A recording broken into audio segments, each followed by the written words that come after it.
Всем привет! В этом видео на 1000 рублей я куплю продуктов и приготовлю из них 7 блюд очень сытных, которые можно будет есть в течение недели. Теперь обо всем по порядку, погнали со мной в супермаркет, будем покупать продукты.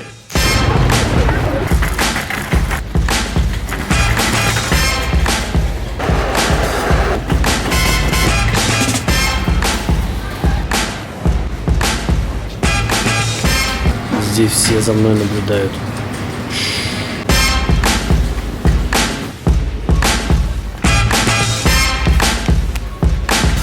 Друзья, такой же обзор приготовления нескольких блюд на неделю за 1000 рублей смотрите на канале Юли Куркумы. Также веганка рассказывает о минимализме и прочих интересных штуках. Ссылка будет в описании, обязательно проходите и смотрите. Вот это коллаборация. Погнали! Для начала подготовлю все необходимые ингредиенты. Когда я был в магазине, мне очень захотелось приготовить оливье. Очень вкусно. Некоторые продукты я решил взвешивать в коробке, не в обычном пакете, а в коробке, которая находилась в торговом зале, пустая. Сложил в нее морковку, взвесил на весах и ценник приклеил на саму коробку. Морковку нарезал и отправил вариться, дальше картошку кубиками и тоже к морковке вариться. Оливье готовил с шампиньонами, а рецепт подсматривал на своем же канале через телефон, очень вам рекомендую, это удобно. Пока грибы обжаривались, я нарезал маринованные огурцы, выбрал самые дешевые, что нашел в Ашане. Также в оливье необходим зеленый горошек, высыпал целую банку. Затем картошку, морковку, обжаренные грибы и добавил постный веганский майонез «Ласка». Соль, перец, разумеется, по вкусу, все это хорошенько перемешать и получается просто обалденный шикарный оливье. Никуда без выпечки я приготовил капустный, ароматный, хрустящий пирог, очень с сочной начинкой. Для этого мне понадобились сухие дрожжи, а также мука пшеничная. Теплую воду в миску, немного сахара, пересыпаем половинку дрожжей и все это хорошенько перемешиваем. Добавляем пшеничную муку и вымешиваем тесто с добавлением растительного масла. Дальше даем ему подняться. Для начинки также использовал репчатый лук, взвесил его отдельно на весах и положил в свою общую коробку с остальными продуктами.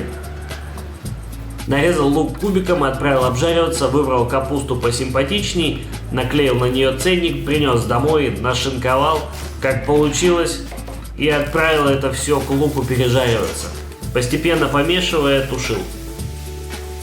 Готовое тесто присыпал мукой, раскатал его скалкой, перенес на противень и формировал свой пирог. Тут просто слепил края, аккуратненько после этого его перевернул, чтобы шов остался внизу, сделал небольшие надрезы, смазал все это растительным маслом и отправил в духовку упекаться до румяной корочки.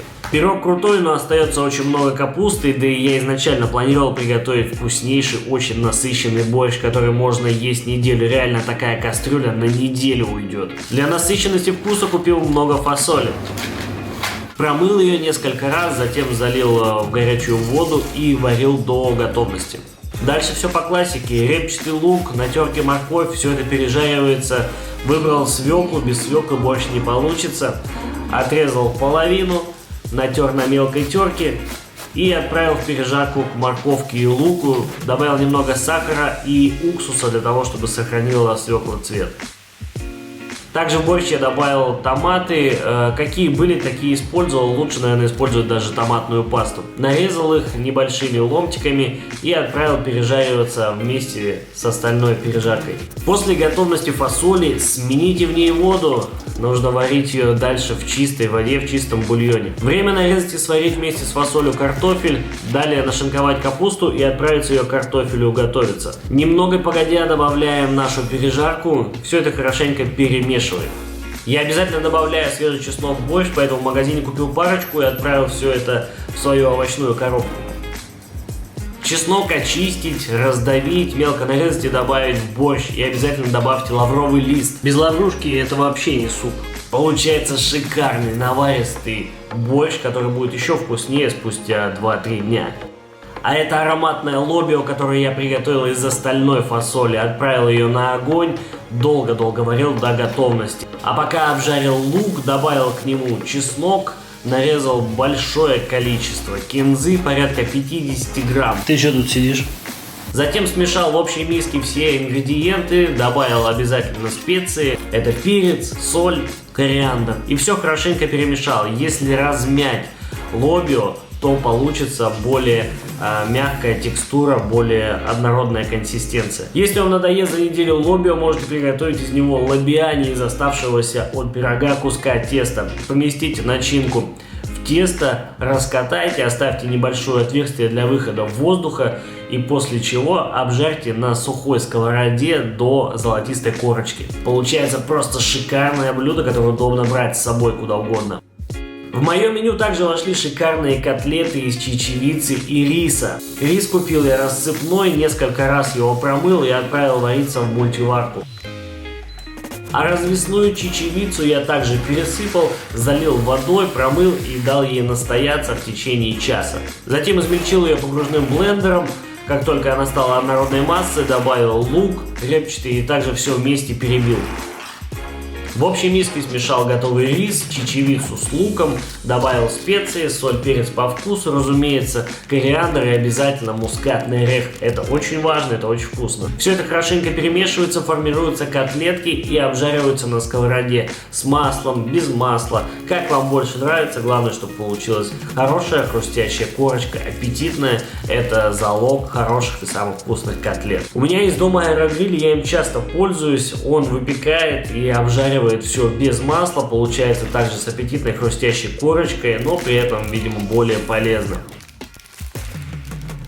Гречка с шампиньонами, черносливом, морковкой и луком – это просто объедение. Подробный рецепт, как всегда, в описании к этому видео. Меня подкупила гречка своей очень низкой ценой. Гречка дешевая и очень сытная. Вот так выглядит моя кухня с той стороны. Этот казан, в нем буду готовить гречку. Добавил масло, обжарил лук на терке, натер морковь и отправил к луку обжариваться. Также добавил шампиньоны, которые у меня остались. Все это перемешал немного, обжарил и добавил чернослив.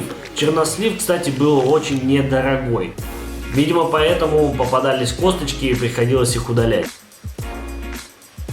Гречку лучше перебрать, несколько раз промыть и сверху ее высыпаем на нашу пережарку. Добавляем также специи по вкусу, немножко выравниваем, добавляем горячей воды сверху. В общем, принцип приготовления плова. Сверху закрываем крышкой и 20 минут до готовности. Я лично гречку ем только в таком виде. А также в Ашане продается бомбическая суповая смесь для супа-пюре из бобов. Она продается на развес, купил ее на развес. Но чтобы получился настоящий правильный крем-суп, необходимо добавить сливки или молоко. Вернее, не молоко.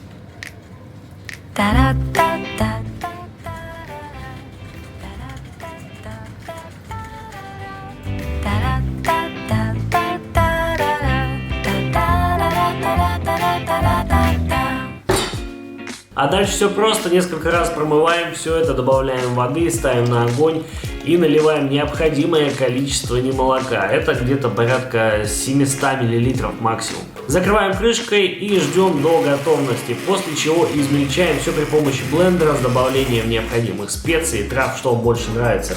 Украшать можно семенами, зеленью и прочими различными вкусняшками. В общем, все это очень вкусно. Можно сказать, на сдачу купил апельсины отборные и очень крупное и очень красивое яблоко. А также с 1000 рублей у меня осталось очень много продуктов. Здесь картофель, лук, капуста, помидоры. Можно приготовить еще отдельное блюдо. Также гречка, немолоко, растительное масло, постный майонез. Всего этого очень много. Оставлю все эти продукты для следующего видео. Оно появится, как только вы обязательно напишите в комментариях, что вам нравится эта рубрика. Поставите лайк, поделитесь этим видео со своими друзьями. Мне было очень приятно делать это для вас. Это был Михаил Веган. До новых встреч. Всем пока.